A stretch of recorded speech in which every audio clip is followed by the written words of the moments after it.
Hey, friends. Welcome to Jazz Sunday. Happy to have you.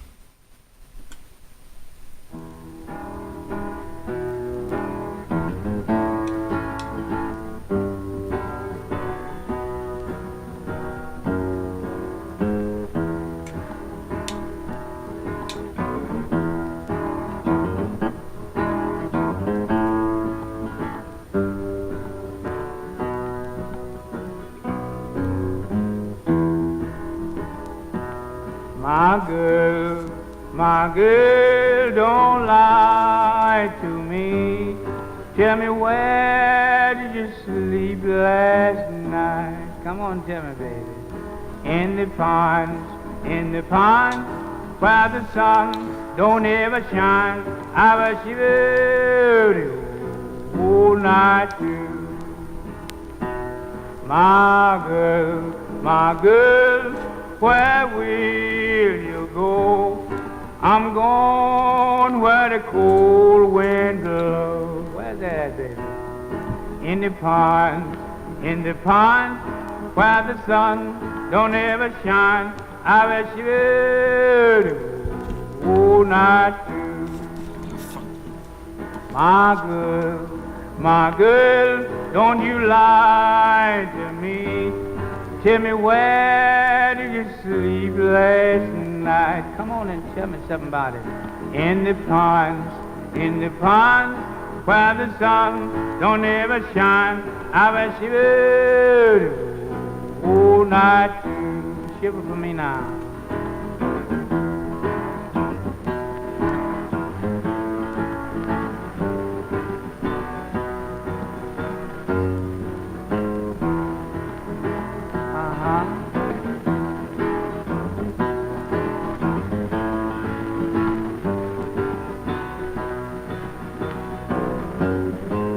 What happened down there? My husband was a hard-working man, killed a mile and a half from here. What happened to him? His head was found in a driver wheel, and his body haven't never been found. My girl, don't you lie to me. Tell me, where did you sleep last night? Come on and tell me something about it. In the pond, where the sun don't ever shine. I was shivered all night too.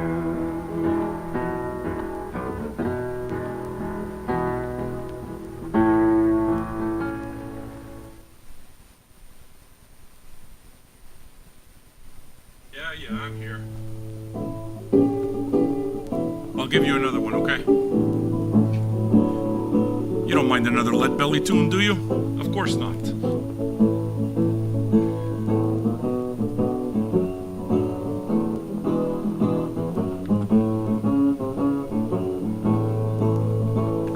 Me, my wife, run all over town. Everywhere we go, the people would turn us down, Lord. Hello, Sweden. The bourgeois down. I got the bourgeois blues, gonna spreading years all around.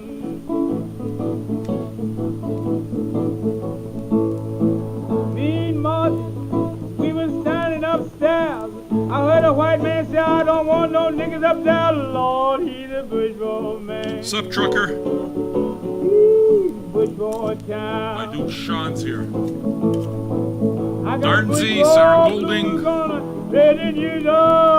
Chrissy. Home of the brave, land of the free. I don't want to be mistreated by no bourgeoisie, Lord, in a bourgeois town. It's a bourgeois town. I got the bourgeois blues are gonna spread the news all around.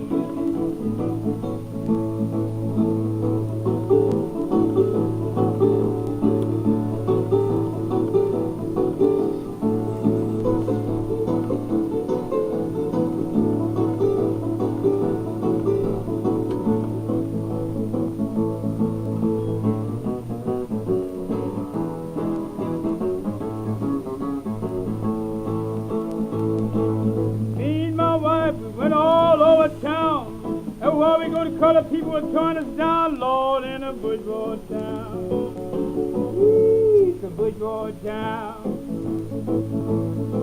I got the bourgeois blues, I'm gonna spread in years all around. The white folks in Washington, they know how. Took a colored man, a nigga, just to see him bow, Lord, it's a bourgeois town. Ooh, it's a bourgeois town. I got the bourgeois blues, I'm gonna spread in years all around. Tell all the colored folks to listen to me. Don't try to find no home in Washington, D.C., cause there's a bourgeois town. Ooh, it's a bourgeois town.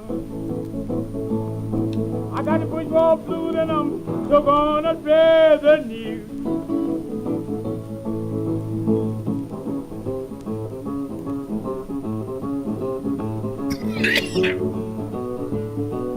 Why is this reminding me of Caledonia?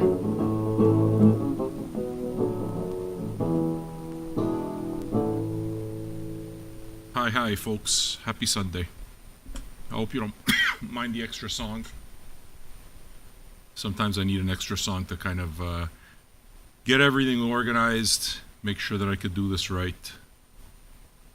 Sundays are so easy to broadcast. I love the Sunday broadcasts. Really, I do. I'm looking forward to doing this one too. How was your week, everyone?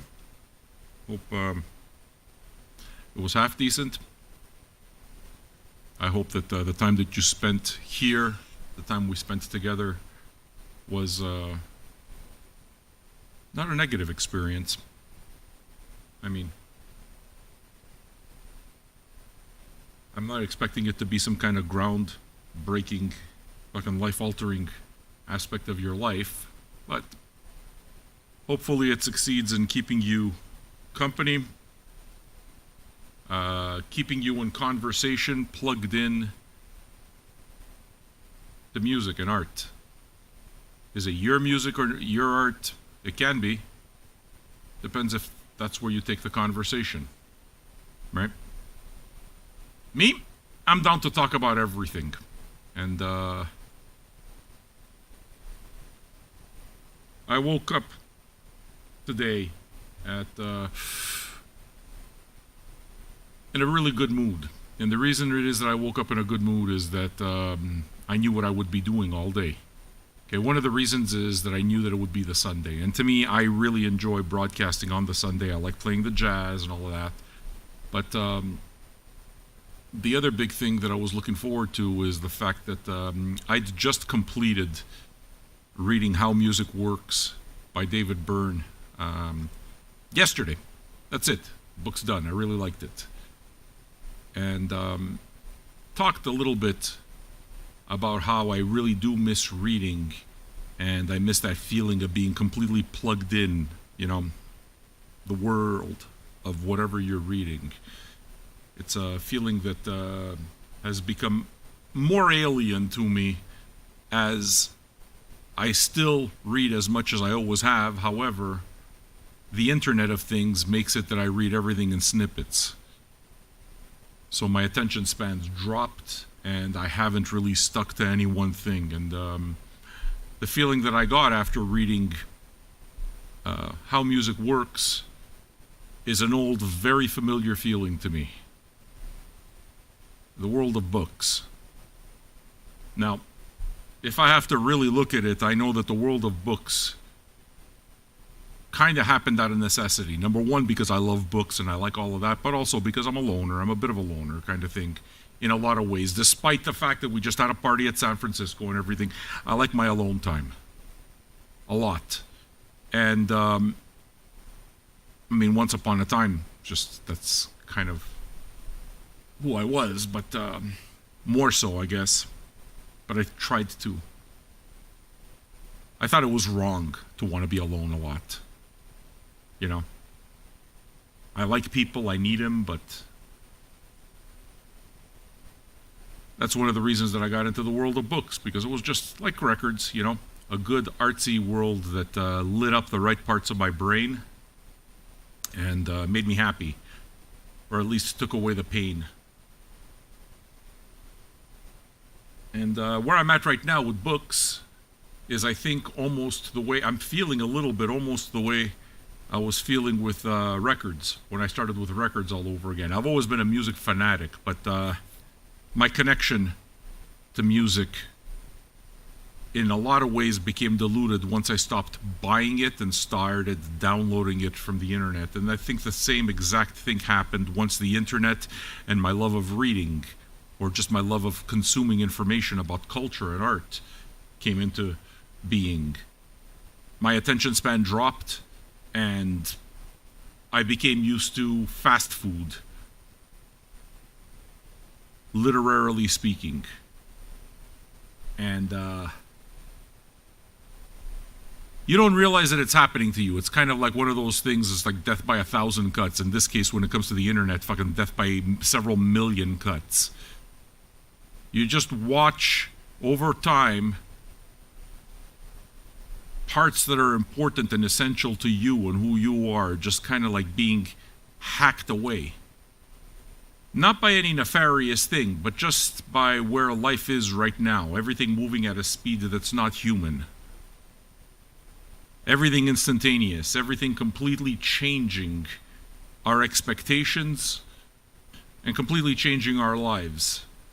Now, I really like all of that, but I mean, I can only speak for myself, and I know that, the negative impact is there too. So, I know I make it sound like I haven't read a book in years, and that's not the case. But something clicked this time around when I read How Music Works by David Byrne, and I think it's really, again, a time and place thing. I always say one's appreciation of art isn't just the art in and of itself. The art in and of itself, very often in your appreciation, your experience of it is the time and place. And that's why I think communities like this are as important as they are, because we take a considered approach to art. We do a show like this where I talk about the process of consuming art and music for a while. And only somebody who would find that even remotely interesting would stick around. Everybody else would think, well, shut up and play the music. Okay, well, listen, if you want to shut up and play the music, then that's exactly it. That's what I think I'm trying to get away from.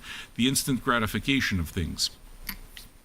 Watching things unfold. Watching things happen at a more natural pace. People don't even watch movies or read or listen to audiobooks at the right speed anymore.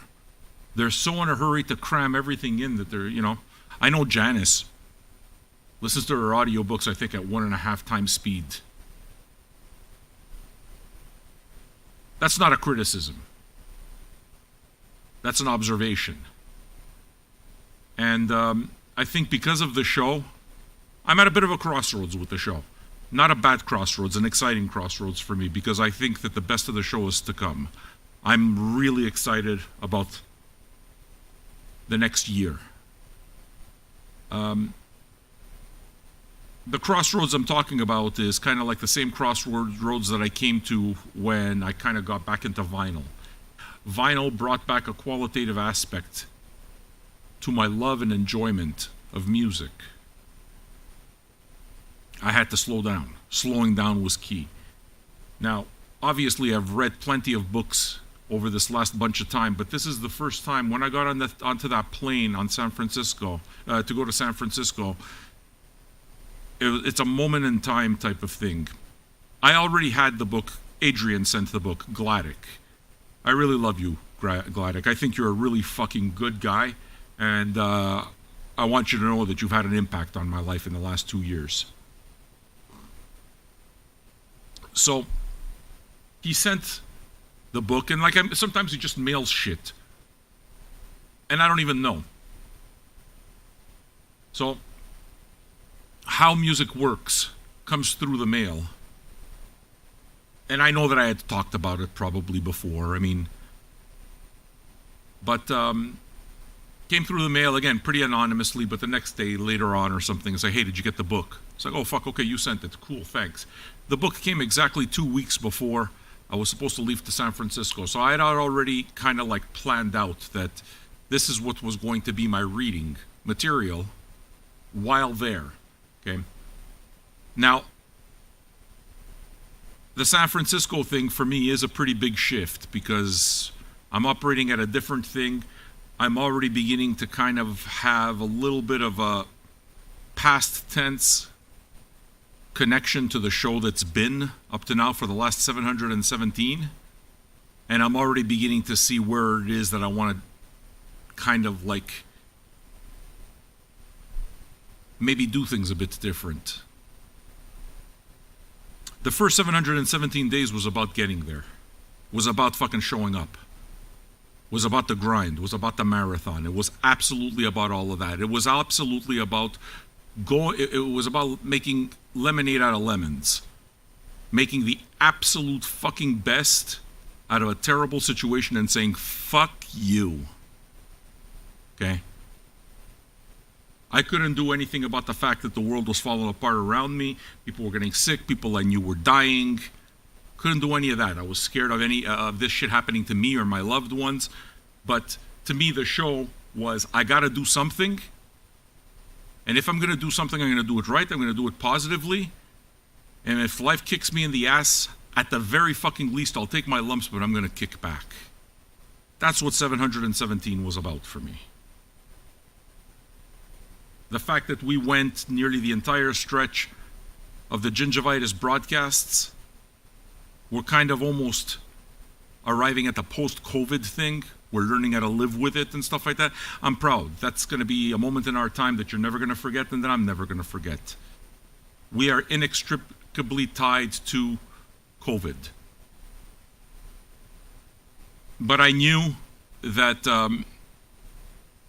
whatever it is that comes, including what's happening right now, is basically post-gingivitis.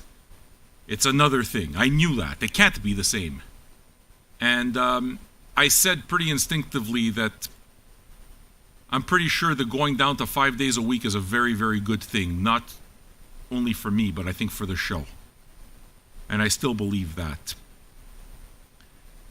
And I still don't know what it is that I'm talking about, what I'm alluding to, because it's not like I have some grand scheme. I don't. But I get up and I work on my craft. I get up and I contribute towards this community and try to build it in a very positive manner that, makes me want to keep doing it and makes you guys want to keep coming back. There's something. And it's great. Didn't have time to read because I didn't have time to do anything over these last 717 days. Nothing. Because all of my energy was the next day, the next day, the next day, the next day, the next show. It was kind of what it is that was needed, and I'm proud that I did it. But it's not the way it is that it should continue. Like for me, lots was worked out there, but now, post-gingivitis, it's like, what am I going to take from that? Now that I've done that, what am I going to take from it? What lessons am I going to take from it? What experiences, what positive experiences am I going to take in order to better develop this show? Okay? And I become increasingly convinced that a show like this is important. In a world where you have everything instantly, that's not the way the world and humanity works. The way we absorb art and the way it is that we absorb life in general doesn't work at the speed of the internet. It's an unrealistic expectation and a lot is lost. It's kind of like listening to an MP3, a low quality MP3. You think that you're getting it all, but you're not getting it all. There are nuances there. There are little differences that maybe you don't recognize consciously, but are there, are absolutely there. The example I've always likened it to is the idea of eating McDonald's. Even the idea of eating something as garbage as McDonald's.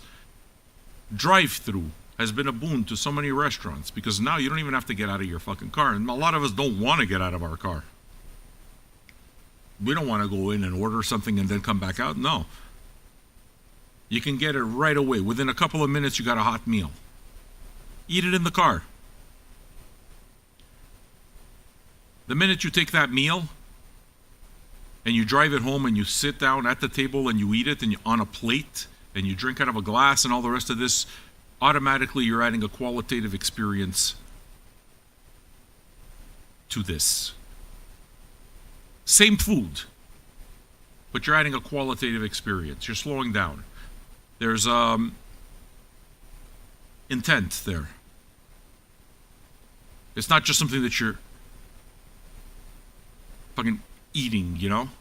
Just constantly being bombarded. And that's where we're at. You see, and for me, where I'm at in terms of life is that I'm trying to stop the bombardment. I'm trying to make sure that I don't waste my time and that I'm happy, and that as I do a show like this, I do it my way with people that I like it. Why? Because my appreciation of music, my appreciation of art cannot be impinged in any way whatsoever. I can't make that happen, because the minute that happens, I'm dead. I don't want it. My love of music is what it is that's gotten me through. My love of art is what's gotten me through, and it has to remain. Okay? And it's only when you have an experience that you look back that you see what's been lost. You don't know you lost it when it's there. But when you look back, you realize what you've lost. And that's what vinyl was for me when I started over. That's why it is that I'm staying with the format. Because I appreciate the limit of my collection. It grows and shrinks as I want. It's growing as fuck like now. But you know what I mean? It's just, it's there. I absorb it. Now, I've also done it so I got all my books over here. I used to have at least 200 music books. I sold most of them off. I now have maybe 50, but I put them all over here. And it's the same thing, you know? If there are a bunch of books and I haven't read any of them, what the hell's the point? You're a poser. It's all really nice that you got 1,000 different books, but you're not reading them. You got 1 million different records, but you're not listening to them? Well, you know? So, it's only in retrospect that you catch that. And for me, the retrospect of the vinyl now is just firmly entrenched in me. That's the way I listen to music. But reading it hadn't happened. I would say the majority of the books that I read over the last 10 or 15 years were ebooks. And my volume of reading books dropped considerably. I used to read 2 books a week once upon a time. So Adrian's book came in, and it's the place and time that it happened. It's a book about music. Evidently, it's almost always a book about music with me. I'd finished this marathon where the entire point is put in the fucking time. Step in. Do the fucking work. Get it done. Run the motherfucking marathon, no matter how much it hurts. Good, bad, ugly. You fucking slog through the entire thing. That's the point. The show was supposed to be good, bad, and ugly. All of it. But now I got 2 days off. And I'm more interested in making the show good. Not because I think it's bad now. I think the show works fantastically, but because I want to make it better. Why do I want to make it better? Because it's my craft. So the book came into the picture, and I always read completely for myself. I always said, you want to know if a person's really passionate about something? See if they do it for free. See if they do it and pay to do it. That's their passion. Okay? So that's why somebody tells me they're passionate about this band or that band. They don't fucking buy the shirts. They don't buy they don't support that band monetarily. No, you're nothing. I mean, okay, you're passion, but your passion is nothing. You make an investment to what you like. This investment was always something that I did for my own acculturation. This is an investment that I always did for my betterment, for my own happiness, for my satisfaction, for my need for arts. That's why I did it. But now I got a show. A show that I kind of didn't expect to happen. A show that happened out of necessity. The necessity for a community when the world was falling apart and nobody can hang out. So that's a different thing.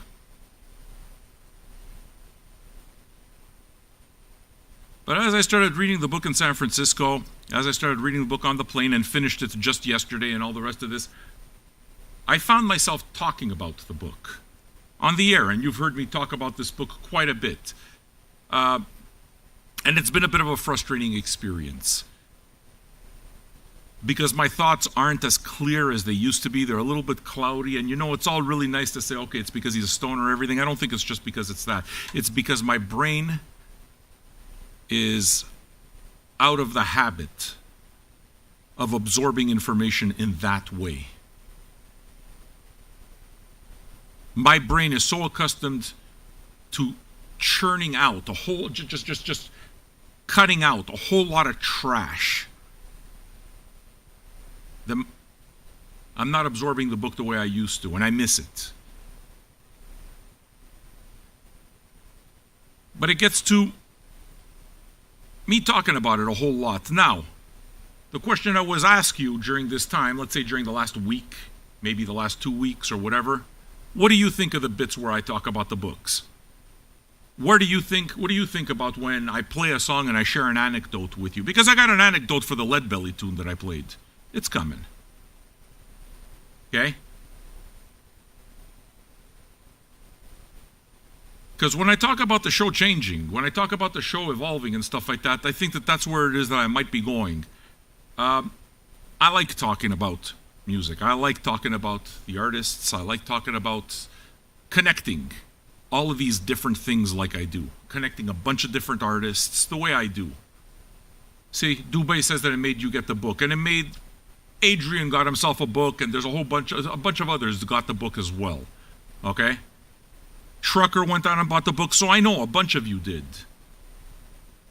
See, now this excites me a little bit because that's playing to my strength. It's something I haven't done in over a decade because I stopped reading. But if you look at me at the point where I was just absorbing as much as possible, me at the highest level of passion when it came to absorbing art, I always wanted to share it with everybody. I'd read fucking voraciously, listen to music voraciously, and just want to talk to people about it. Nobody wanted to talk about what I wanted to talk about. Nobody. If anything, it made me feel even more of a loner. It made me feel even more lonely. Because it's like, this is my entire life. And the vast majority of the people that I talk to about it don't give a single fuck. And if they're fascinated from an outsider's perspective. Because they still don't know what I'm talking about. They're not talking my language. So an enormous part of this show really is... And the entire thing of Vinyl Junkies really is, you know what, I'm going to create my fucking audience. The people are here, I'm going to be unabashedly who I am, I'm going to do my thing, and the people are here because they want to be here, and they're here for what my offering is. Not because I'm pandering to what it should be, but because this is my motherfucking offering. And, I realized as I was reading that book and as I got into my second book today, that that's an enormous part of the offering that I don't think that I've really explored too much yet on the show.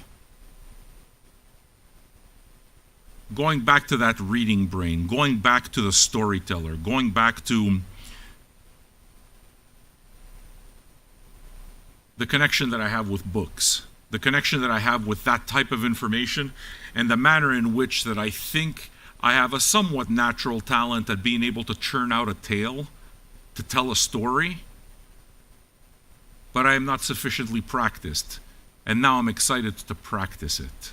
I'm excited to tell you about the books I read, because I think that really cuts to the fucking essence of what we do here. We're nerds. We don't just listen passively. We listen with intent. And I know myself that when I start talking about this type of stuff, I can connect this with that, and I can do it in a really good way. I see that I'm a master in the making. I see it. I know I'm not a master. And please understand that even when it is that I become a master, there's no self-importance there or any of that type of pomposity, because to me, I think that you're just, I think I'm a vehicle. Nothing more. I think that what it is that I do, a show like this, is nothing more than I'm a servant of the arts, a conduit. you know? It's just I vibrate. You remember what we were talking about vibrations yet? My vibrations are all around music and art, so I just try to tune into that frequency, and I try to be as connect and pure, honest, and undiluted with that frequency as I can. And by doing that, I think that's what it is that I'm doing the job. And I think that it's a noble job because the world's working fast, and I think that there's a lot of people that need slowing down. I think people need someone like myself who will show you, hey, look at that, look at that, look at that. Not like that or like that. Not influence you. Just take you on the journey. And if you tune in, you're a passenger. If you tune in, you want to be here. You got in the car. You became a patron, you're in the conversation, you're in the fucking car. And I think that's my job. I can definitely talk about that kind of thing. I can take you to strange and different worlds through this collection that I've spent my entire life in. And these books that I'm reading, I've realized are just starting to fire off parts of my brain that have been dormant for a long time, rendered extremely dull by the Internet of Things. As I'm talking, I'm here frantically looking for the fucking book. Of course, you have to realize that I'm a stoner and a dumbass, so if you expect a level of professionalism, it likely won't happen. I don't want to be that either. So, I woke up at 1 p.m. today. That's kind of normal. I go to bed at about 5, I guess. Wake up at 1, around like that. But what it is that kind of gave me that extra spring out of bed, you know what it is? The fact that I knew that I was going to start a new book. That is a feeling I haven't had in a long, long time. Oh, motherfuck, I get to start a new book. And I looked at a couple, but ultimately what I picked up is I picked up a book that Sean gave me. Mark Lanigan's Sing Backwards and Weep. It's his autobiography, which came out at the same time as his last record. Sean called it his companion. I didn't really know what that meant, but ultimately what I'm reading now is just a complete autobiography, okay? And I spent the entire day with this book. Started it at, let's say, 1:30 p.m. I'm 133 pages in. So I'm more than a third of the way into this. And it didn't happen with the Burn book, but it happened with this. I am completely in this world right now. That addiction of one more page, one more page, one more page, not wanting to get out of the fucking world. We feel it in video games too. We feel it in various things, but that's what happened today to me. And I got a million stories. And I can't wait to share them with you. And I hope you like the stories, because the stories are where it is that I think I want to take the show. To me, it's not just playing the music. It's the little anecdotes that go with the music. Sometimes personal, sometimes taken from this or another book. Like David Byrne. I mean, those are not all his words, but David Byrne just seems like the world's, to me, after reading how music works, it's like he seems like almost the world's most well-read and learned music freak ever.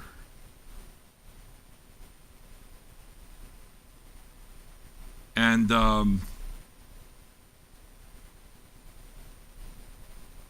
if you take a look at the back of the book, it's all a bunch of notes, right? All his research. The fuck do you call that? Not table of contents. I forgot what the hell they call that when you have to the notes. I haven't done papers in a long, long, long time. Right? And so basically what he's doing is he's putting the book together, and sharing anecdotes from this book he read, and that book he read, and that book he read, and that book he read, and he's just putting it towards that and putting it towards his lens. And ultimately, that's what we're doing too. I know this collection. I know the books I read. The appendix is what I meant. Thank you. And these stories now are your stories. Because the stories and the anecdotes that I take from the book aren't only from the book. And the book talks about an artist that many of us know or may find interesting if they knew about him. And the same thing with the records.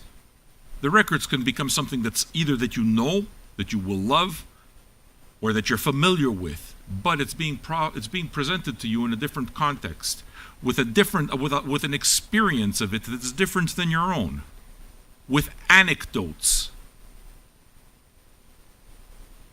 which you may or may not have known. But all these little things that spark conversations, all the little things that in the end, you know what they do? They work like the internet works, but in a real way. They click. They make you click. But what you're clicking is not what they want you to click. What you're clicking is in your own fucking brain. It's unlocking the shit in your own brain. It's unlocking your experiences. And if you're not unlocking old experiences, what you're doing is you're creating your own experiences. And if you've already had something, you're recreating your experiences and reformulating them. That connection.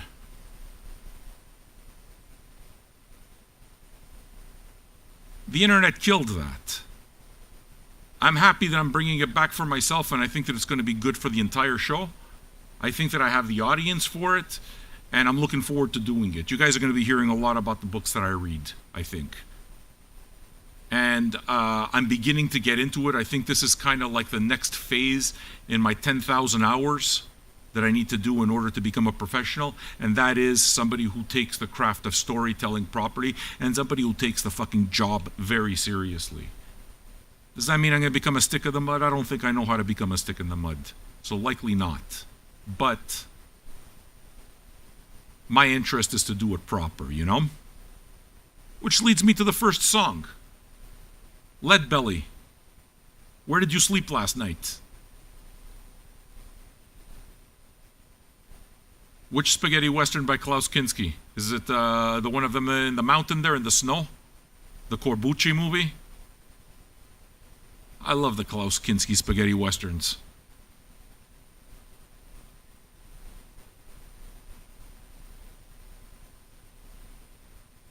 So, basically, I'm reading this book and finding a whole bunch of interesting things, and it was almost a little frustrating to read it because it's like, oh shit, this is Jazz Sunday. But Jazz Sunday is about a vibe. You know, it's like, oh fuck, I'm not going to be able to play so many songs that are making me think of this. You know what I mean? But there were a couple of stories right away that got me, and the reason that I played Lead Belly is, well, during this book, it's pretty clear Mark Lanegan did not like his former bandmates. He did not like the Screaming Trees. Didn't like the guys in it. And thought most of their material, save their last album type of thing, was a complete fucking waste of time and an ego piece, a vanity piece for one of the members of the band.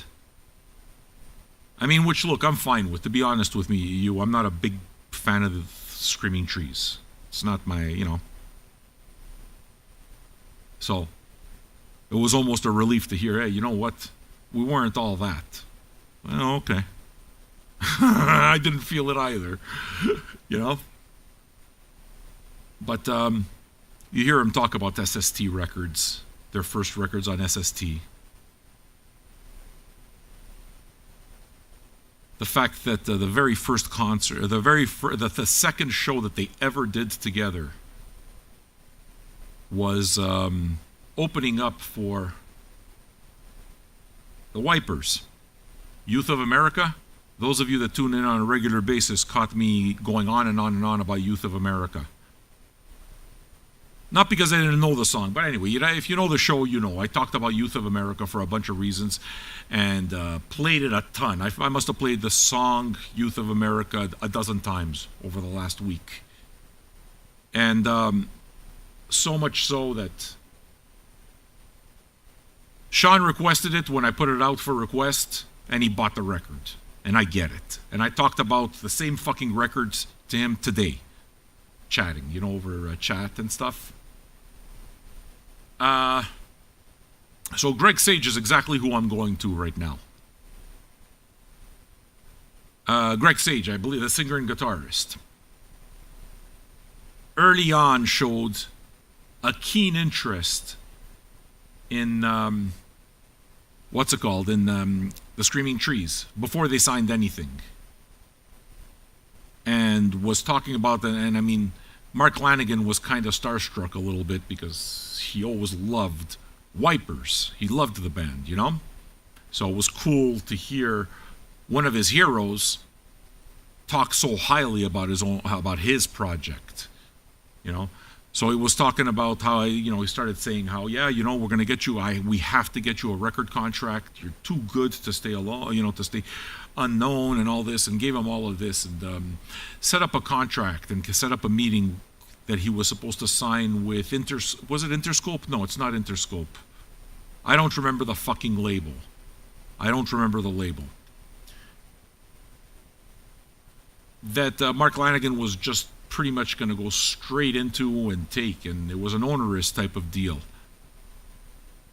7 LP deal. It would have locked them up for all of their fucking career for nothing.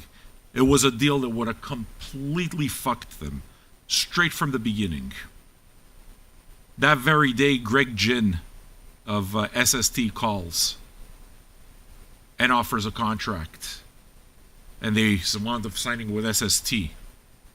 So the dude from Wipers, who made himself sound like he was doing this all as an act of supporting the little guys, supporting the art, a patron, benevolent even,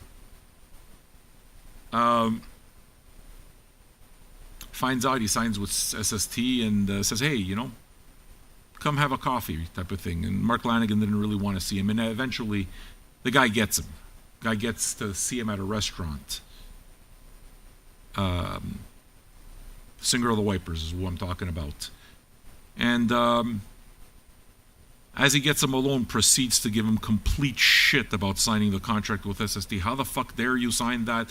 You said that you were going to do this with me, and basically really berated him for signing a contract to SST. And only later would Mark Lanigan find out that this guy, the singer of Wipers, wasn't doing this for the music at all. There were points involved. He was going to make money off of the deal.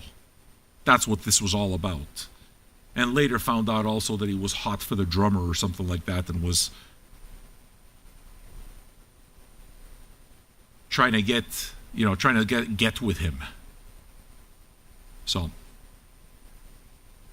what I find interesting about that entire thing is that the conversation that happened between me and Sean have a love of Mark Lanigan.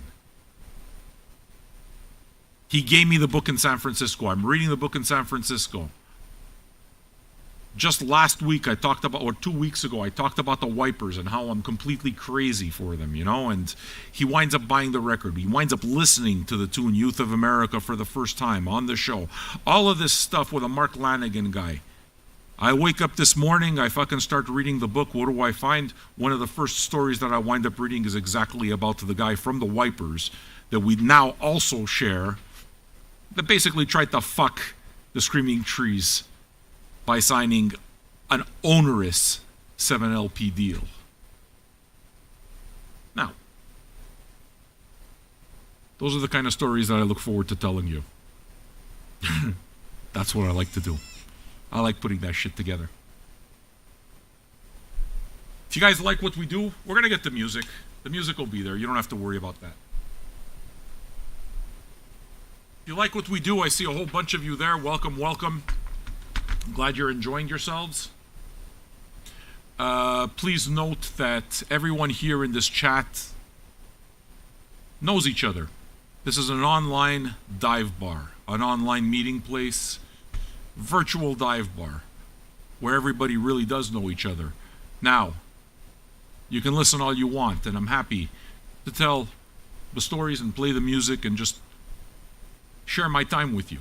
However, the chat is for patrons, because the patrons are the ones who keep it going. You remember what I said a little earlier on about if you say that you love something and you're not spending any money on it, you don't really love it. You love it only if it's free. Sometimes it's not just money type of thing, but you have to make a commitment to it. You have to make, and usually somebody who's willing to spend their money on something, that's what it is, unless it's kind of like one of those hair trigger things, you know? If you like the community and you like what we do and you want to be a part of the conversation, I like it too. I'd like to get to know you. Become a part of the conversation. Become a patron for as little as $2 or $5 a month. Patreon.com/VinylJunkies. Please understand that that's not me begging you to give me $2 a month or $5 a month. I don't give a single fuck about that. That's me telling you that if you want to be a part of it, then be a part of it. And if you really like something, then spending $2 a month or $5 a month for it is absolutely not going to be a problem. And if it's a problem, then you're exactly what it is that I'm trying to curate out of my personal experience. Go get it for free. You're getting it for free now. Just respect the fact that chat's for patrons, and I hope to see you as a patron. When I see you as a patron, we'll welcome you and keep putting our history together here, night after night, with a soundtrack to match. Incredible Universe, I cannot play that De La Soul album for you. I have mentioned already today is Jazz Sunday. De La Soul is not jazz. It's not the vibe I'm going for. It's all about slowing down for me on the Sunday. So if you can pick something along that, or just allow me to use your tip to put something else for the night, then that's cool.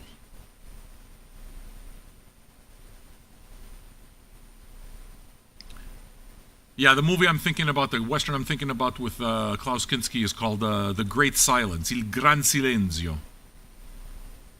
Dude, I don't want to play De La Soul. I don't want to play a hip-hop band doing jazz. I want to play jazz playing jazz. No.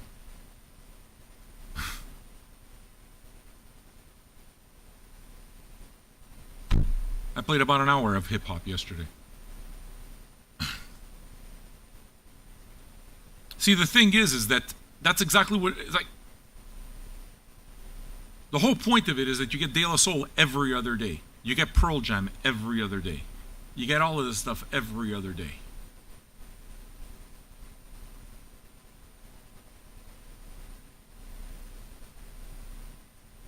I know, I'm a prick. Yeah, that's another thing that I kind of get across right away. As much as I gotta tell you, there's big parts of Lanigan, I'm reading it, and it's like, this guy's my spirit animal. Like, I relate pretty strongly to a lot of it.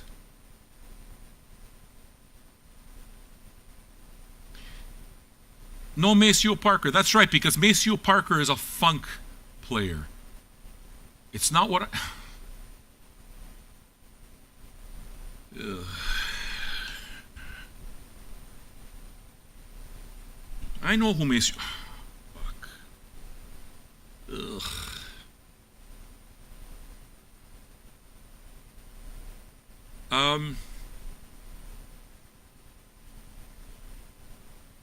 What are we going to do here?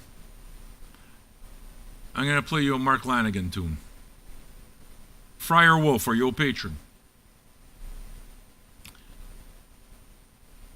Here's that link again.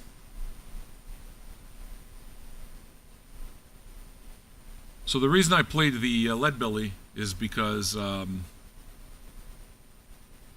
early in his career, when both Nirvana and he and the Screaming Trees were coming up,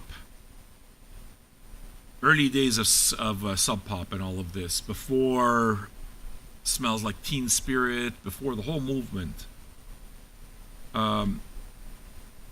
Kurt and Lanigan were friends. And they had talked after hanging out a few times. They liked each other, you know.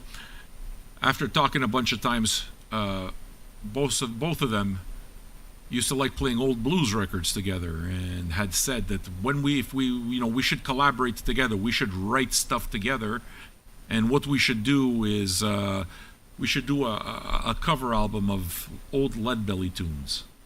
So they had actually spoken about doing a project of that consisted only of old Leadbelly tunes. And they had actually gotten together in studio to record said album. And nothing came out of it because both artists were so respectful of each other they just deferred. Neither of them wanted to take the reins, so nothing happened. Crazy, right? But one song did come out of it that's on this record, Mark Lanigan's first record, The Winding Sheet, and that is Where Did You Sleep Last Night? They did a cover, Kurt Cobain and Mark Lanigan on the record called Where Did You Sleep Last Night? See? I didn't know any of this, but now I know it. That's not the song I'm going to play you. Another thing that I can tell you about the album, which I also didn't know, and it's kind of funny because this is his first solo album, Mark Lanigan, The Winding Sheet. With the long hair and everything, he kind of looks a bit like a poser. He looks like everybody else. And what I heard about this was he signed with Sub Pop, right? And Sub Pop wasn't the big label that they were back then. Like I said, the Nirvana thing hadn't happened yet, but they had a photographer, they were getting all of these things. And despite the fact that Sub Pop was a label that everybody thought was fresh and exciting, the fucking cutting edge of music and all the rest of this, the new thing from Seattle, the fact is that they told their artists what to record, how to present their material, and they were a whole lot more quote-unquote hands-on than some bands even wanted. They were marketing geniuses, so they had an idea of how things were supposed to be and how it worked, which rankled some artists. I'm pretty sure that was the whole idea of Tad, presenting him as a fucking lumberjack. The guy's never lived in a forest in his life. Okay? So, the photographer took a bunch of pictures, and Mark Lanigan hated hair metal. He hated that whole fucking scene that it came from, the whole thing, right? So he took a bunch of pictures, and there was one picture that the photographer really liked, and it was the picture that's right here. Lanigan hated this picture. The picture that's on the album right now, he fucking hated it. Because he thought he looked like a fucking poser. It looked too propped up, it didn't look natural enough, he felt it didn't capture what it is, just he hated it. And he had said, I don't care what picture you use any fucking picture out of all of the ones that you have. I just don't want you to use that picture. And he said, listen, don't worry about it, I'm not going to use it. Told him they weren't going to use it. But the guy, that was the one he mentioned. A couple of weeks later, a box shows up at his house, full of the records. They'd finally been printed. Opens up the box, he finds that exact picture. Vowed never to work with Sub Pop again. One of the first fucking things they did is they fucked him. They lied to him. Cool, right? All these little stories. Who the fuck knew? It takes us into nearly an hour of the show. You know? I love this stuff. This is the stuff that fucking charges me up. So, my guess, Sean, is that you're happy that you gave me the book, right? I'm not even done yet. I got more stories. I got tons of stories. All from one book. All from one afternoon. Everything about me tells me that the way to go with this show is to keep doing that. I'm going to play you a tune off this album because as soon as you started talking about The Winding Sheet, 1990 solo debut from Mark Lanigan, as I was reading and everything, I was listening to the record at the same time. And there was one particular tune, and the opening lyrics to the tune, it's a short song. The opening lyrics to the tune, everything else I was just listening and reading and listening, no problem. But the opening lyrics to this right away made me pay attention and stop reading. It's like, oh, tell me more. And I'd like to share it with you. The song is called Whoa. We got some poison in us, cyanide and nicotine.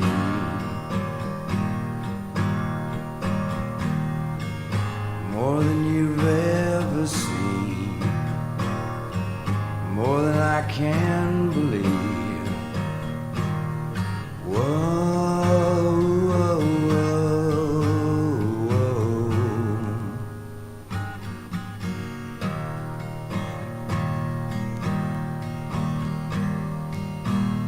Guns, guns, they all got guns. Now they wanna shoot someone. I'd rather be drunk than dead, or go where Jesus fled. So I'll get drunk again, or maybe not.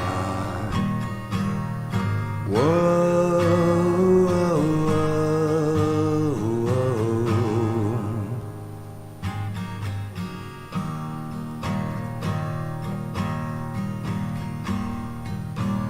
I saw on a tombstone, he came in this world alone, spent all his time alone.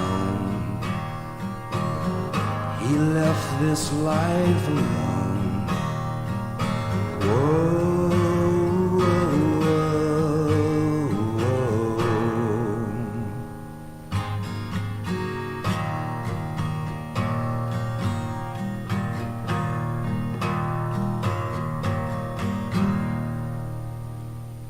Great tune, right? Caught me immediately. Play a couple other tunes. Slowly get into the swing of things. The next one I'm going to play you is from Neil Young. Why? Because I just caught a passage in the book where he said, where Lanigan was saying that he played after the gold rush every day, all night for a while. And I relate to it, so. It was here. That's what I did. I actually also tried to drop the needle on this while reading, and that didn't work so much. Sometimes the song takes away, you know? In any case, let's listen to it. What do you say? I'm sure I'm not the only one here that likes Neil Young, right? So, let's do it up. Let me dig up some Gabor Szabo for our man Roxy.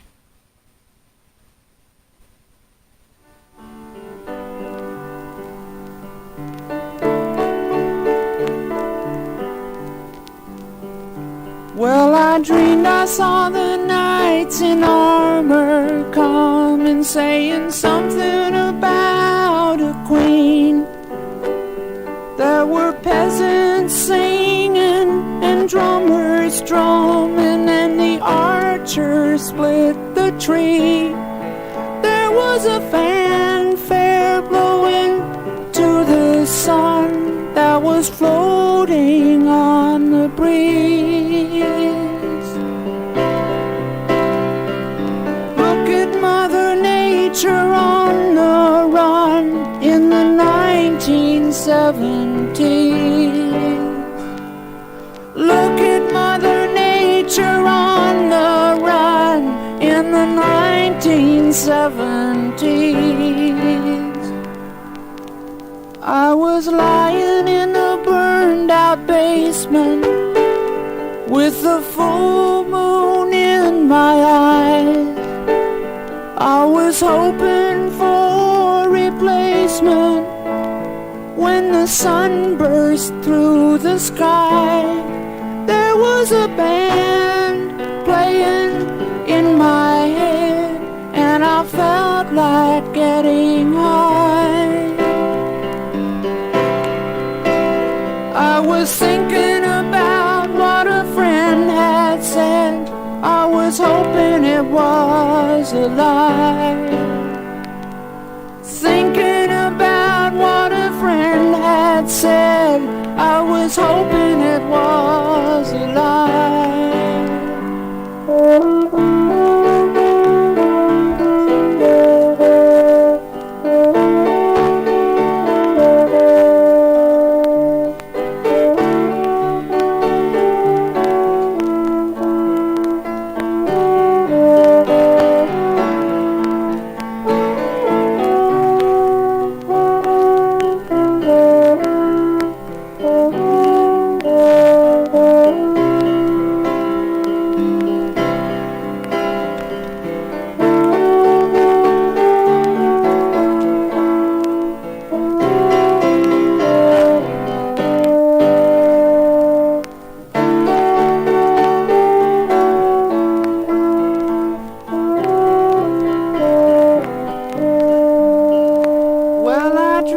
I saw the silver spaceships flying in the yellow haze of the sun. There were children crying and colors flying all around the chosen ones. All in a dream, all in a dream. The loading had begun. Flying Mother Nature's silver seed to a new home in the sun. Flying Mother Nature's silver seed to a new home.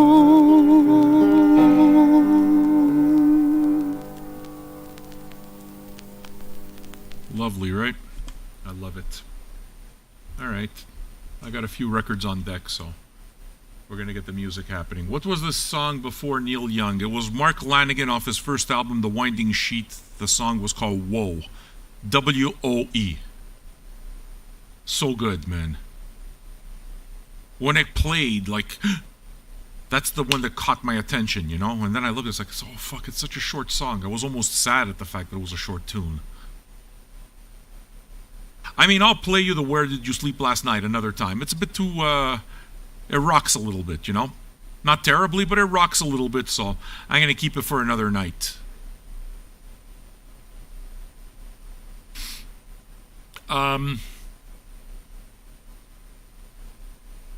Let's see, what are we going to do? I do have some Gabor Szabo for Roxy. It pleases me greatly to see Roxy become a Gabor Szabo fan, because I know we got into it here. There's nothing I enjoy more than hearing you guys talk about how you got into something that sometimes is completely outside of your normal wheelhouse and that you've latched onto it. It's pretty awesome. It's kind of why I do this, right? It's fun to talk about. It's fun to share. It makes me connect with people.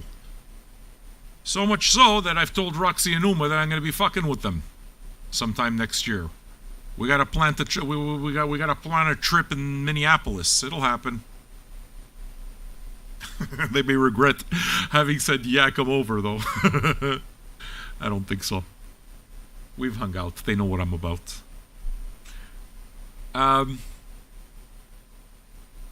Should I play you the Gabor Szabo? I'm going to play you the Gabor Szabo first, okay? My favorite jazz guitarist. Like a lot of jazz guitarists, but this dude is really it for me, and it seems like for some reason it's connected with Roxy, who's not a jazz fan, you know, but seems to be open to listening to all of it. I mean, enough so for him to show up.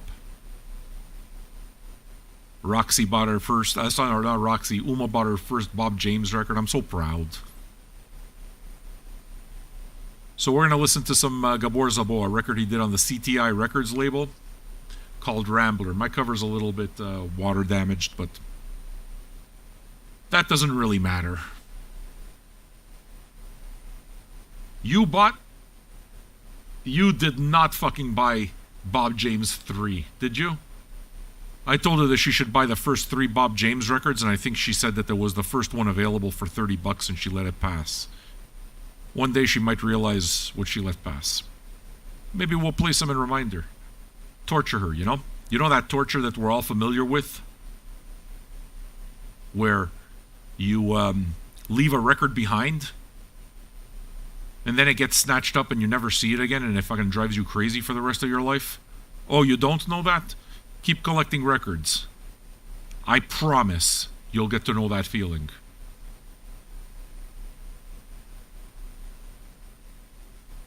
The Skeleton Hands 1 and BJ4 are fantastic. Oh, you bought those? Which skeleton? Oh, the Skeleton Hand ones is the 80s. Yeah, that's kind of like the X-Ray, right? BJ4 is amazing. BJ4 is really amazing. Anyway, here's some Gabor Szabo, all right? Chew on this for a bit. Happy Sunday, everybody.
surprised you like him. He's incredible.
Great, right?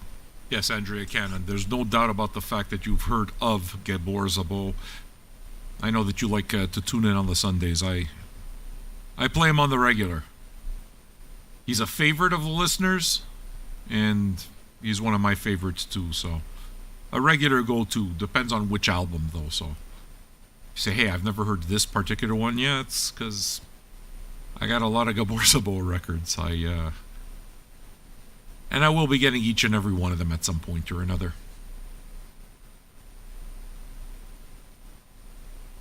Now, I'd like to invite those who are not yet patrons. Charles Foote, are you a patron?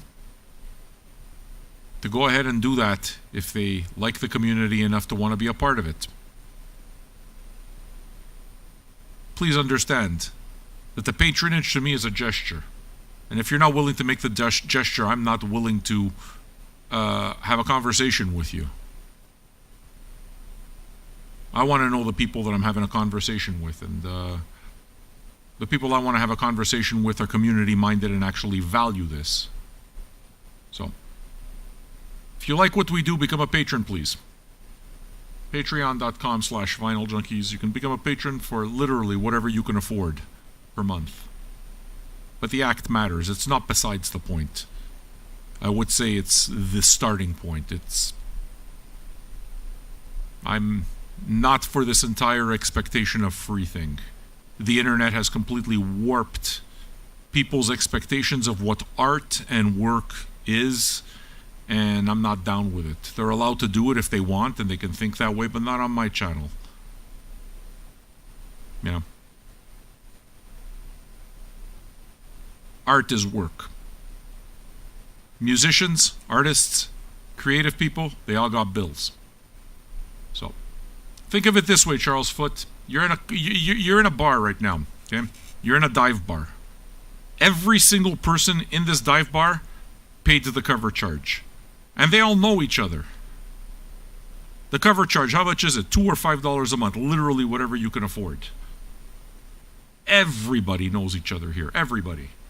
So it's not like, we're going to know if you're not a patron. Do you want to be the only person who hasn't paid the cover charge? Do you want to be the only person among a group of patrons? No.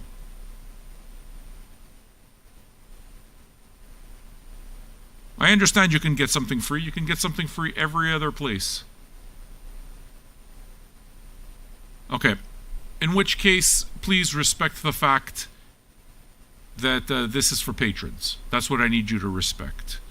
I appreciate the fact that you have cash, but cash does not work here. I don't accept cash. If you don't have a credit card, you don't have PayPal, I guess it's just not for you.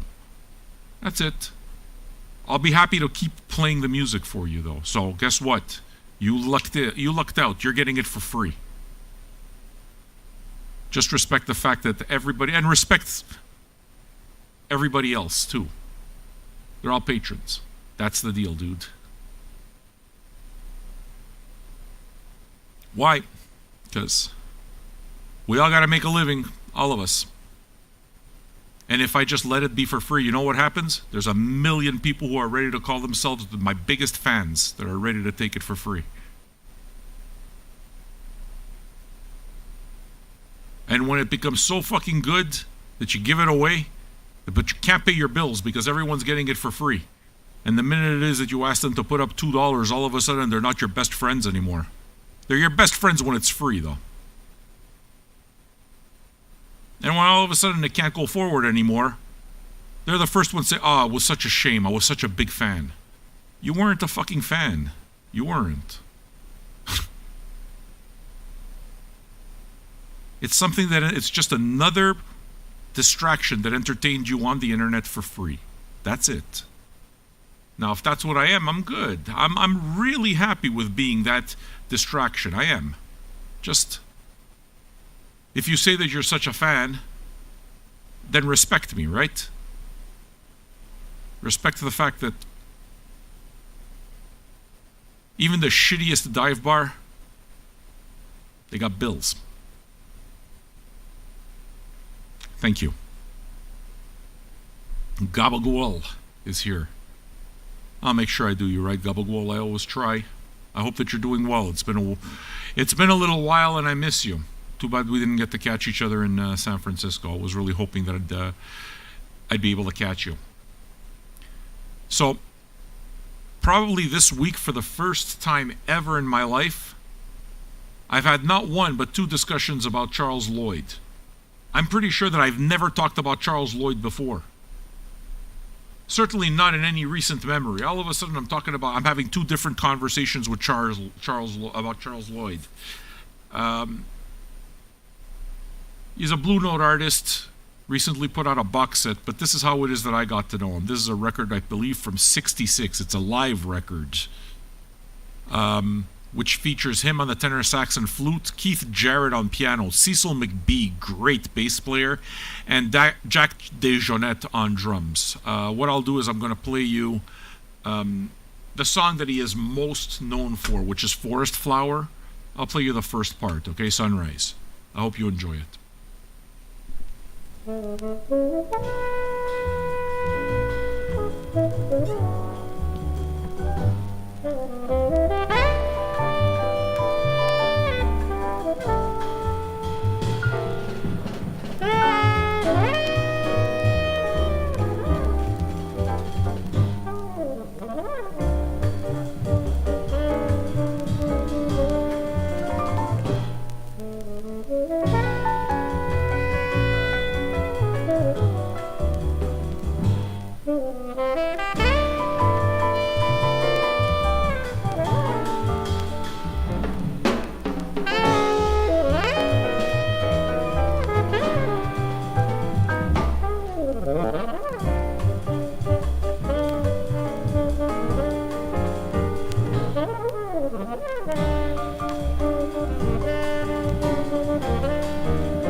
else.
Grift all you want, just shut the fuck up about it before I have to shut it for you. If you're gonna be a grifter, at least don't be an asshole. You follow what I'm saying? I'm not even telling you that you're being a grifter, I'm telling you take it with my compliments. Just respect my fucking limits.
Yeah, dude.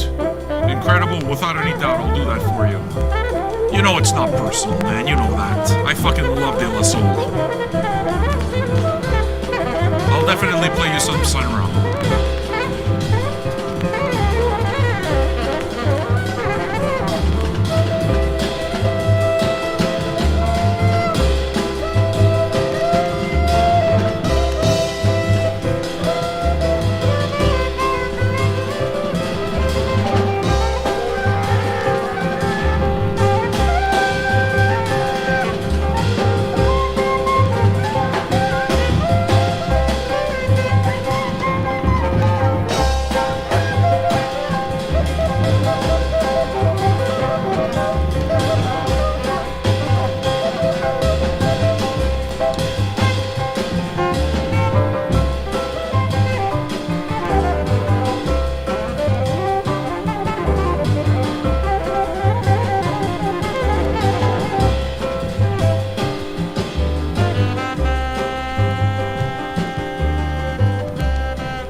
welcome new Twitch followers. I'm glad you're enjoying yourselves.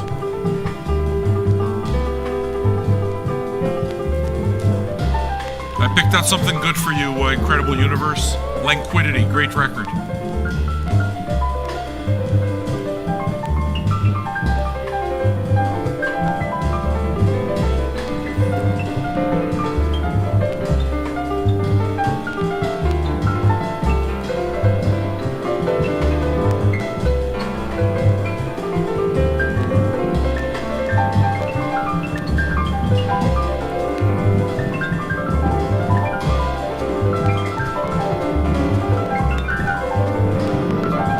Westerns all you want, Leon.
Sorry, Charles. I gotta block you, man. You're not my guy, man.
still with us.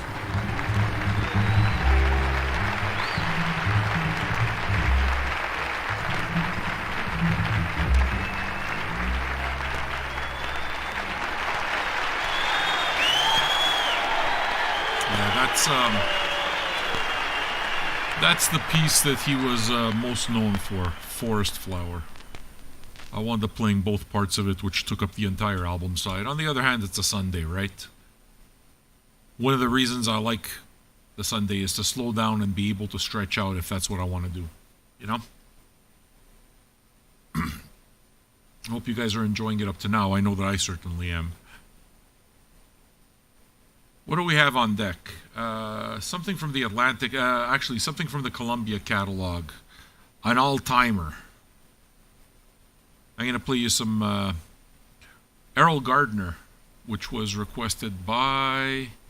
I got to do some of this by myself. We have our man and producer, Polam, who's off working and shit, you know?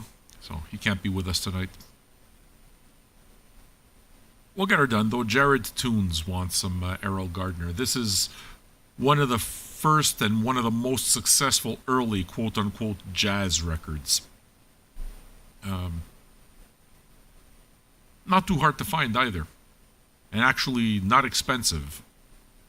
And really sounds good. Again, man, those old Columbia records. You look for them. That's the shit, man. Those are the good things. So if you ever see one, Concert by the Sea by Errol Gardner. I certainly dig it. Hey, poor people, how are you lot doing? Still poor. What are you going on about, Alistair? Are you a patron?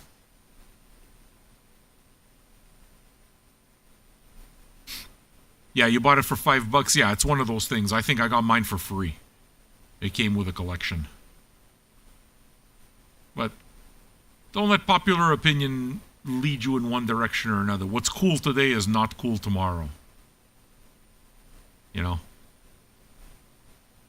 The big joke of records was always Herb Alpert, Whipped Cream. And now you don't get that record for dollar stores. You know what I'm saying?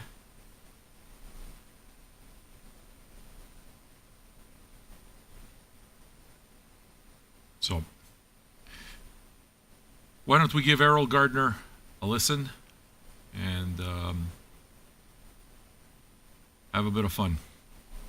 Here's another live one for you.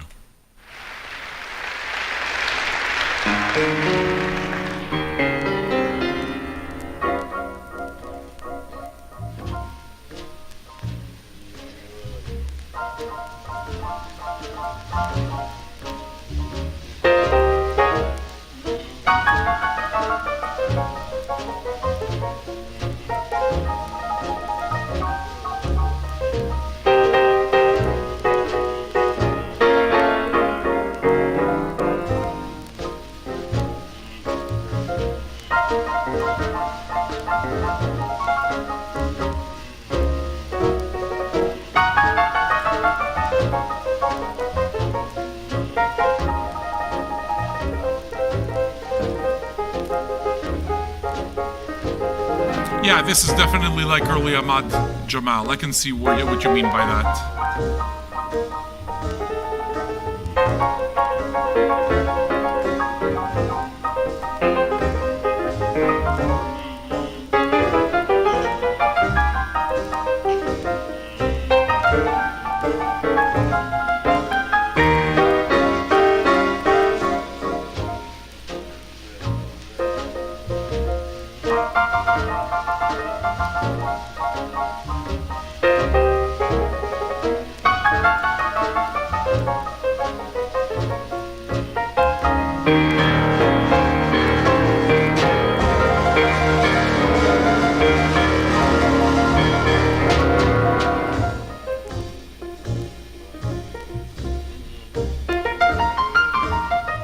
I like reading you on the Discord channel, Cat Crasher. Happy to have you here.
You can absolutely recommend stuff, dude. You know I'm a jazz guy. We're here to talk about jazz, right?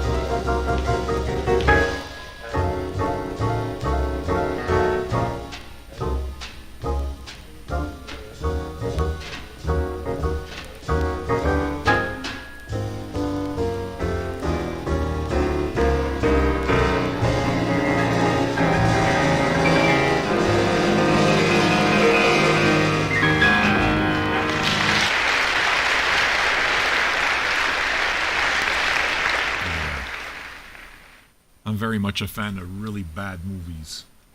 Bad kung fu movies, bad westerns. I like bad movies. I love bad art. I like watching people's ideas work out. You know, following the trajectory of an artist as they hone their craft. The really good ones, the ones that are interesting, they have something special. They got that kernel of what makes them special right from the beginning. You just watch them with every iteration hone it. It's kind of cool. Yeah, Troll 2 is a fucking terrible movie. I love it. The Room, Attack of the Killer Tomatoes, and so on and so forth. Everything ever done by Troma. I have a huge collection of Troma films on VHS. Rabid Grannies. Sergeant Kabuki Man. NYPD. And every single copy of the Toxic Avenger. I got all of those.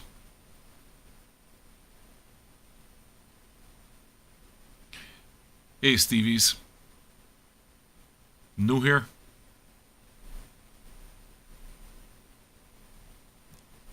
If you dig what we do, Stevies, I'd like to invite you to become a patron. Everyone here knows each other.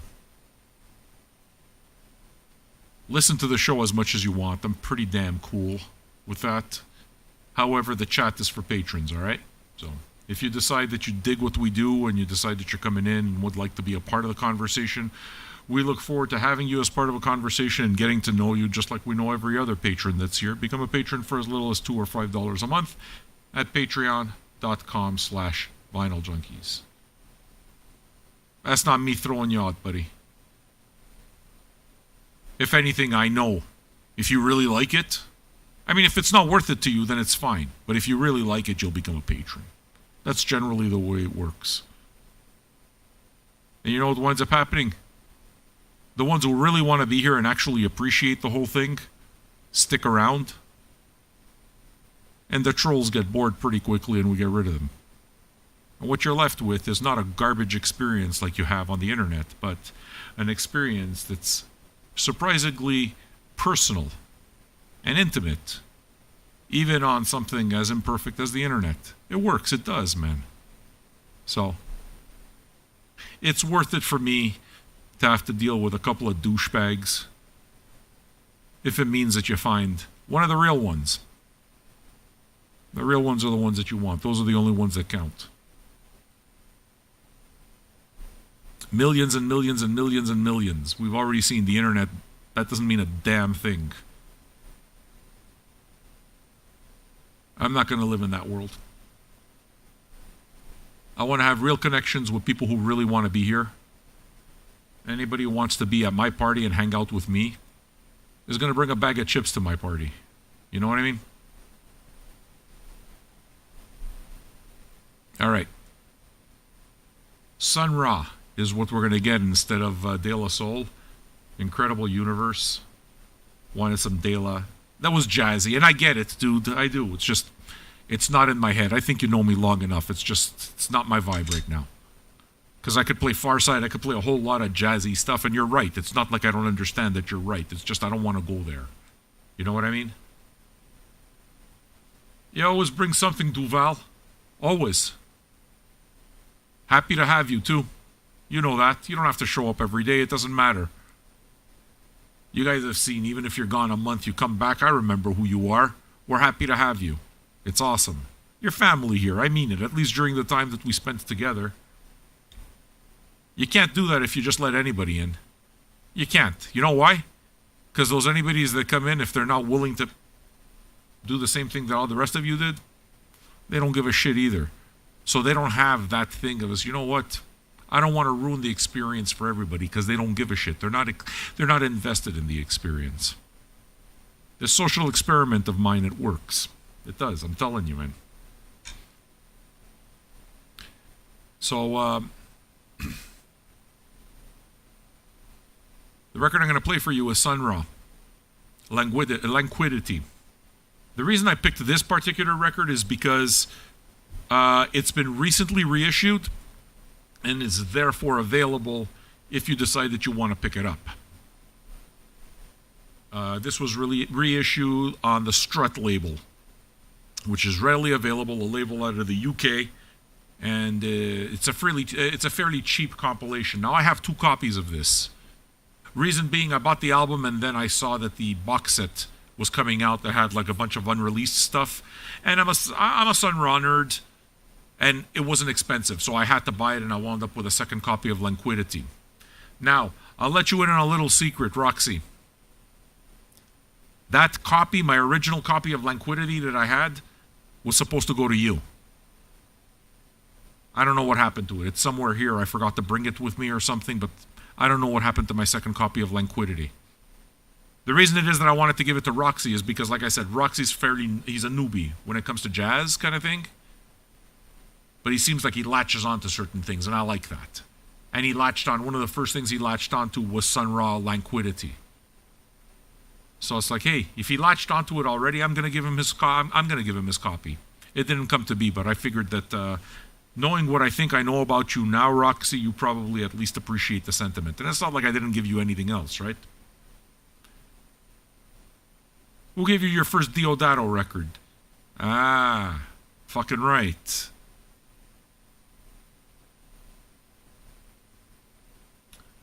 So why don't we listen to some Languidity? It really is a great record. If you have a chance to find it, I suggest it. It's one of the bigger ones, as a matter of fact. Okay. Hope you guys dig it.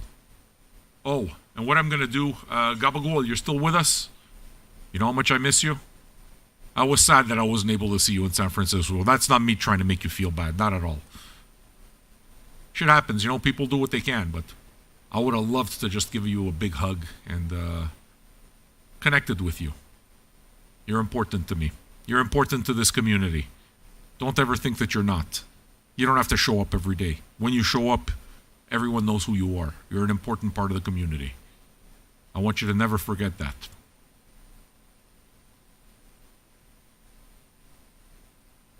She's still here? What I'm going to do is I'm going to play something. I'm going to use that and put it with another 10. I'm going to play you something from Diamanda Galas.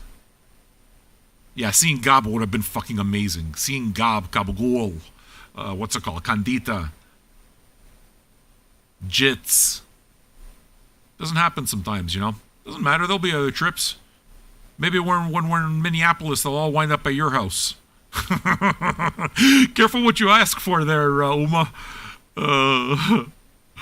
You might wind up with a house full of people you don't want anymore. I'm going to bring the whole fucking Hat Rocks. I promise that wouldn't be the case. In our fucking case, we're the kind of people that clean up after ourselves. Why? Because we just give a shit about each other. That's why. Because we're awesome. Gabagool is not here anymore. Oh. I was going to play some Diamanda Galas. Well, I will. Coming. Let's do this Sun Ra thing for now, alright? Hope you guys are having a good one. Because I am.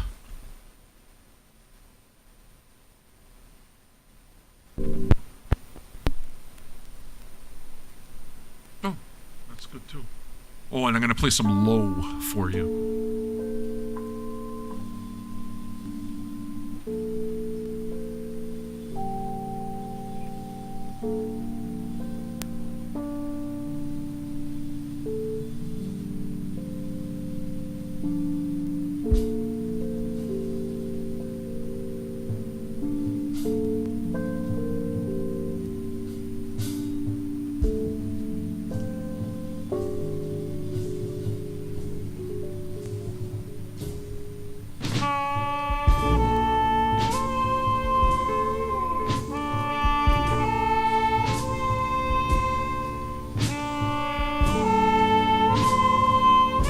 Stevie Anderson, where are you? My Scottish friend. Calling Stevie.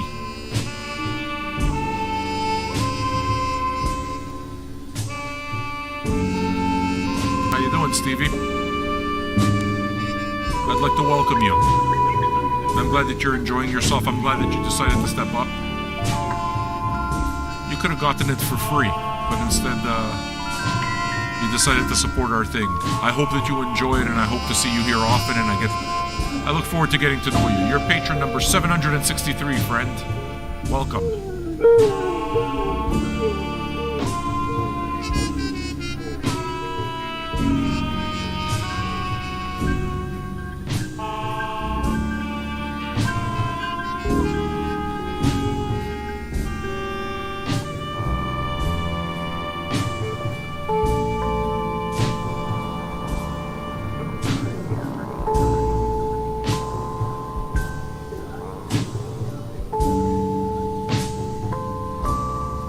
The only annoying thing about you talking about Westerns is you fucking keep asking if it's okay. Just do it. Before I fucking block you too.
Say something 3 times in an hour, it's not diplomacy. What it is fucking annoying. Now you're becoming a distraction. You don't want that.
drive-by trucker, you see who just requested some Alice Coltrane? The Church of Alice Coltrane is alive and well here at Vinyl Junkies.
It's nice to play these 8-minute songs sometimes, you know?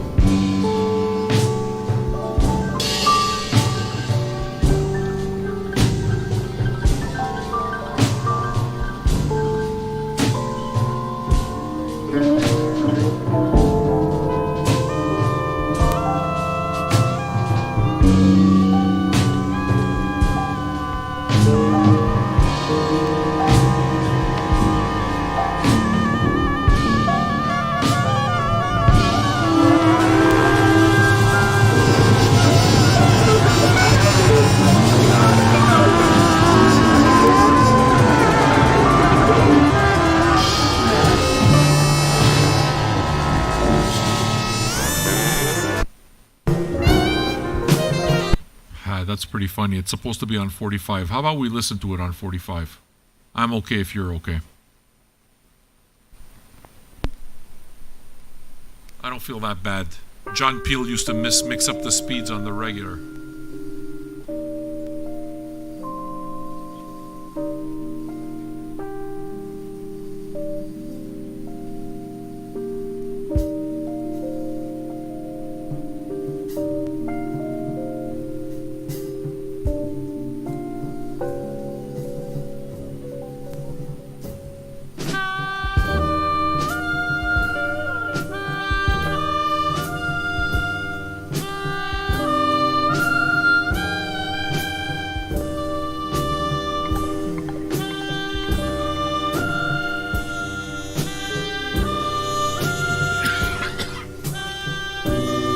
Works both ways though, doesn't it?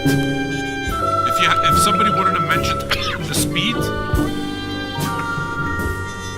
wouldn't have thought of it.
the same song.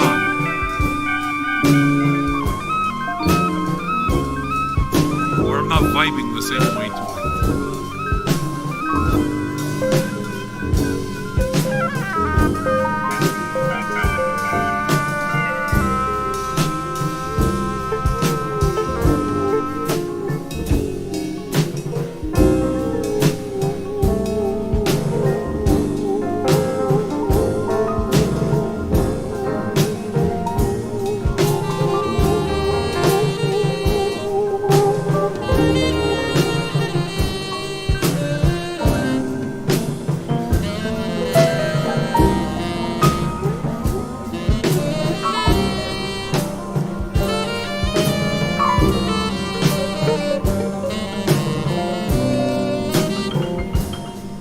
I think you're gonna like the next one too, God.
Reminds me of Herbie Hancock.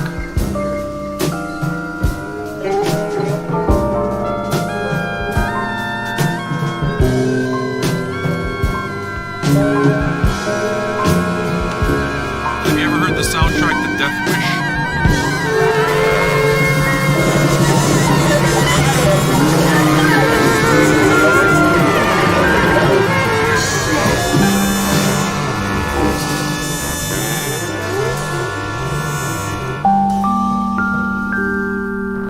Death Wish is exactly that. It's a soundtrack by Herbie Hancock.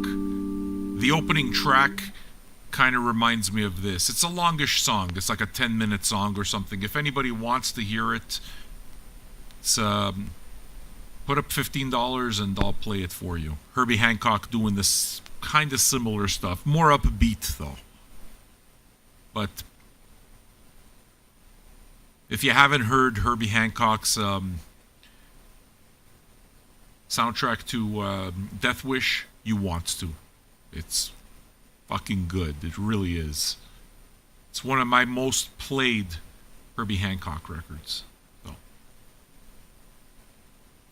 put up a tip if you want to hear it. It's not like we don't have other songs to play. I love Sundays so much. Everything just feels slowed down. Everything just feels like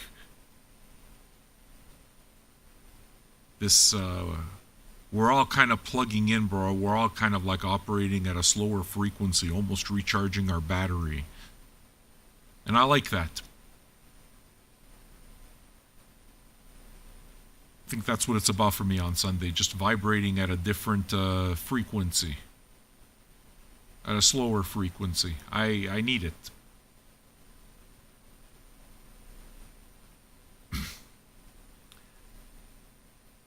Hey, you like what we do? Become a patron if you do. You can listen to the show as much as you want. Chat is for patrons. Become a patron for as little as $2 or $5 a month at patreon.com/vinyljunkies. As I was saying all of that, just this big stony wave washed over me. You know, when you kind of all of a sudden become acutely aware of the facts like, wow, I'm really high right now.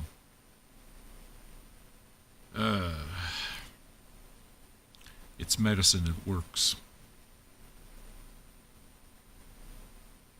Dr. Gonzo is moving to Berlin. Dr. Gonzo, we may be seeing each other earlier rather than later. We'll see if I'm going to make that trip in the fall happen. I'm not sure, because I have another one planned and stuff, so. But expect Europe to happen at some point. I'll find myself on that side of the pond. We'll make something happen. All right. On a non-jazz front and kind of a little bit noisier, I guess. This is probably as not jazz night as I go on a jazz night, but on the other hand, I think it's a really beautiful sentiment that will reverberate with this community on our frequency. So let me play it for you. I'm fairly new to low, and I'm enjoying the stuff that I play just more and more with every day that I discover it, you know. So I follow one of the musicians, Alan, and Alan follows our account as well. We kind of chat back and forth a little bit, and at some point he mentioned an album, a song that he played, Nothing But Heart, which I think he played in the middle of a forest or something like that, and it's like, oh, okay. Why don't I look for that so that I can understand the reference that he's referring to? And I picked it up and thought I would play it for you. A tune called Nothing But Heart. You might understand why it is that I'm playing it. Let it wash over you.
illusion and all.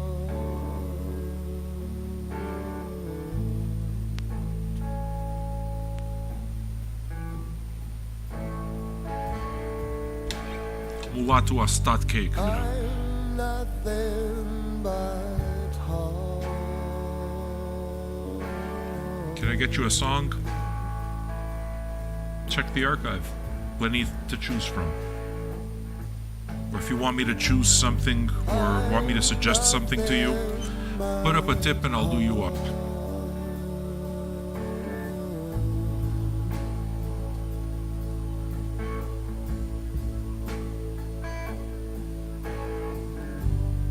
I'm nothing but heart.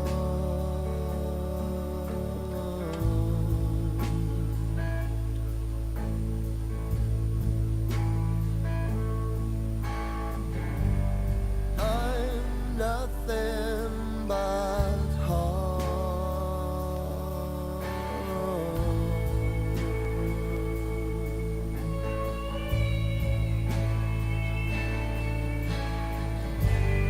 I'm nothing but heart.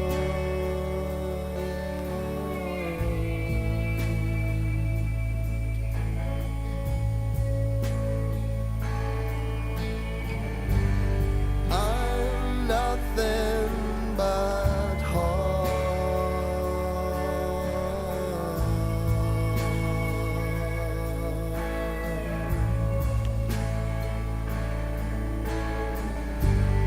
I'm nothing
the other side on Twitch, okay? You guys have yourself a beautiful